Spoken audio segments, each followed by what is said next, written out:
So, have you ever doubted yourself? Have you ever wondered if you're good enough? Yes, me too. It may be that you have beliefs that are no longer serving you. Do you find it difficult to speak up in the boardroom as I do, as I find so many I used to, and so many of my clients find that as well? This could be because you've got beliefs that no longer serve you. So why is it important to clear them now? Because if we don't clear them, they carry on wrecking our lives and stop us being the awesome people that we truly are. So that's why it's so important to understand what our beliefs are, what ones serve us and what ones don't serve us. So let me tell you a story. I always was rewarded for staying quiet in church. My mother used to take me to church every Sunday, and if it wasn't a Sunday school, I had to sit at the back row with my father and my mother. And I had no idea about this ADHD or anything like that. And I found it so painful to sit down. I literally had to sit on my hands because I couldn't stay still because I have ADHD, obviously all my life. I didn't know then. And was literally sitting on my hands to stop me kind of fidgeting and moving and all this sort of stuff. It was agony. Well, not obviously clearly agony, but it was not pleasant. And then I'd come out of church and I asked my mother if I'd been a good girl. And she said, yes, you've been a very good girl. And she gave me a little present. It might be just like a hug, but it could be something that reward me for being a good girl.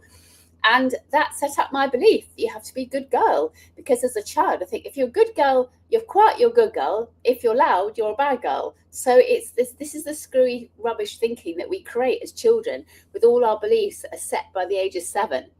So no wonder I never used to speak up in meetings. No wonder I was too scared to put myself forward for things. Well, actually, it wasn't the putting myself forward for things. It was actually the speaking up that was the difficult bit.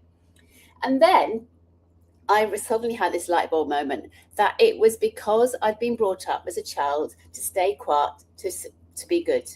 And therefore, as soon as I got rid of that belief, wow, and I love speaking. The stage is my happy place. I've overcome that belief. It's no longer part of me. And I think this is why I'm so passionate about it. It could be something as such a simple thing. You know, I had a client who, sometimes it's often something as simple as a teacher tells you to put your hand down in a maths class because you got the answer wrong, or because, give somebody else a chance. That can actually set up your belief. That's very common beliefs that so many clients have, is that story from something in the class at school. It wasn't painful at the time, except you felt a bit embarrassed. And then that set up, I'm not put my hand up again. And metaphorically, we don't put our hands up anywhere in our life. And that can be so, so debilitating.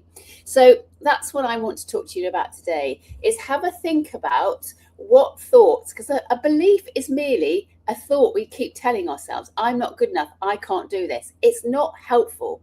So just change that to think, what if I can?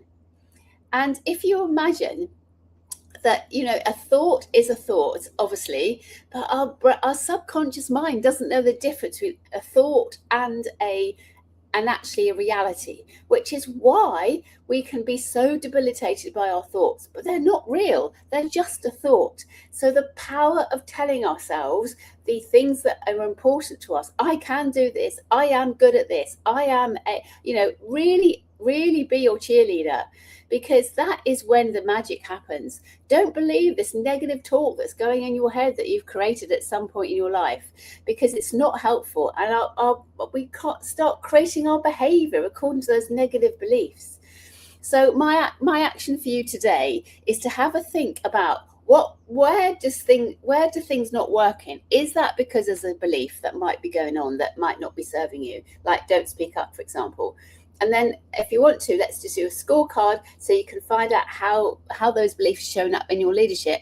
And then if relevant, we can have a conversation, because this could be one conversation that could absolutely change your life.